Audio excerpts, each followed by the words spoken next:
We're in the Trail Appliances kitchen celebrating 50 years, and you can help the planet in your backyard with a few easy steps. Gardening and landscape expert Carson Arthur is here to show us his eco-friendly landscaping ideas, and you must be busy. Oh my goodness, everybody wants to bring back the green, but we're also patiently waiting for our gardens to green up, because It's been a little bit of a dry season so far, as we've been talking about. Yeah. So we're going to do some things today that you can actually execute in your own backyard to make your space just a little bit more environmentally friendly. Okay, and so where should we start our focus? Yeah, well, let's start with the soil, okay? So everybody at this time of year likes to fertilize, and I'm all for it. Fertilizing your plants when they need it in the spring is great, but we're starting to see more and more people moving to organic fertilizers. We're starting to see a lot more organic fertilizers in the marketplace. So when you go into, say, whatever store you purchase your plant goods from, you'll see organic fertilizers have become a big part of the wall. Interesting. And this is important. We now know synthetic fertilizers actually release CO2 from the air.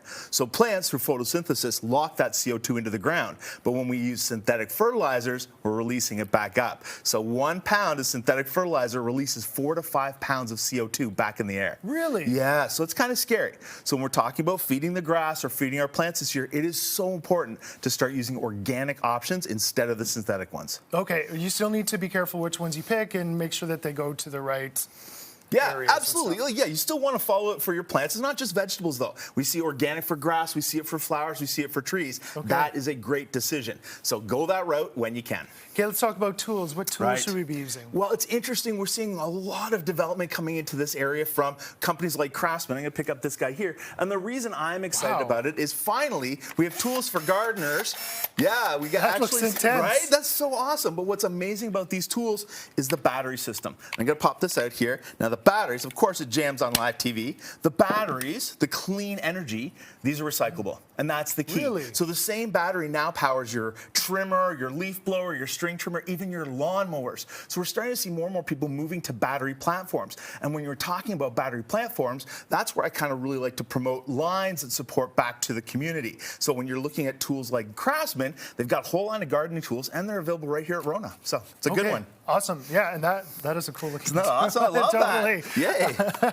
What about birds and bird feeders? Should we be addressing those in our yards? Yeah, absolutely. In fact, so many people for so long said, oh, only feed the birds in the wintertime. We now know that that is not the case. Feeding the birds all season long is really important for our migratory birds that come to our area to actually lay eggs, have nests. We're not talking magpies. We're talking like the chickadees and the sparrows and all the little guys. By feeding birds in our homes, we actually increase the amount of eggs in the nests nearby because it's a regular food source. So we're seeing more babies. We're seeing the babies live longer, which increases our birding population. And if we don't, studies are showing that we've lost already 15% of our migratory birds in the Edmonton area. So we all need to step up in our backyards and kind of give them a little help where they need it. So really, and it, like you said, a little help. It is pretty small, something you can do, but which can have a big effect. Exactly.